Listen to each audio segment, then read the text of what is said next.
Back here in Indianapolis, we are joined by the Big Ten Network writer Tom Dienhart, who writes for BTN.com, does such a great job for us. Glad to have you as part of the team this year, Tom. So we know one thing. We know Wisconsin is headed to the Rose Bowl. It is time, though, to check out our State Farm Road to Success. It's been a successful year for the Big Ten. 10 teams bowl eligible. Now we just need to figure out where everyone's going. Tom, what's your thoughts on how all this is going to play out? Yeah, Dave, you're right. I think the first time since 2007 they've had 10 teams bowl eligible. We also obviously know the Pasadena matchup, the Rose Bowl. We're going to have Oregon, Wisconsin. And then, continue on down, I think Michigan is going to have a great shot at an at-large BCS bowl game, guys. They're going to get in the top 14 in the final BCS standings. Texas Christian, for some reason, the Horned Frogs can't make it into the top 14. Kansas State can maybe fill that spot.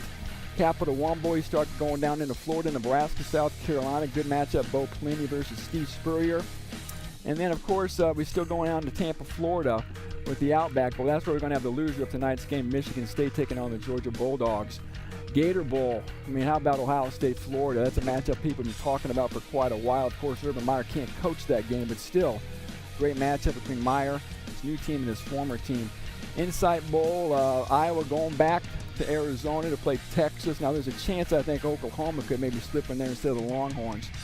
And, of course, finishing this thing out, the Meineke Car Care Bowl, Penn State, A&M. The Nittany Lions are an interesting story for obvious reasons. They could slide more depending on who you're talking to. But, again, I've got them in the Meineke Car Care Bowl down in Houston. How about Purdue-Houston? Kevin Sumlin, of course, is a Purdue alum.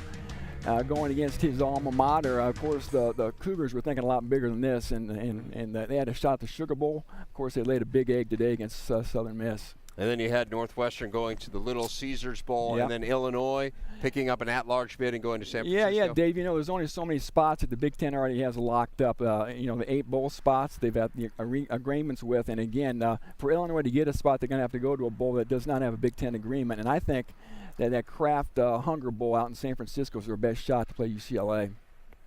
Well, we will find out definitively where everyone is heading tomorrow night on our bowl selection special. Comes your way here on the Big Ten Network, 8 p.m. Eastern Time, BTN's Football Report. Again, we will have all of the bowl bids plus the reaction, but Tom Dienhart giving us a good sense of where he thinks everyone will end up when all is said and done.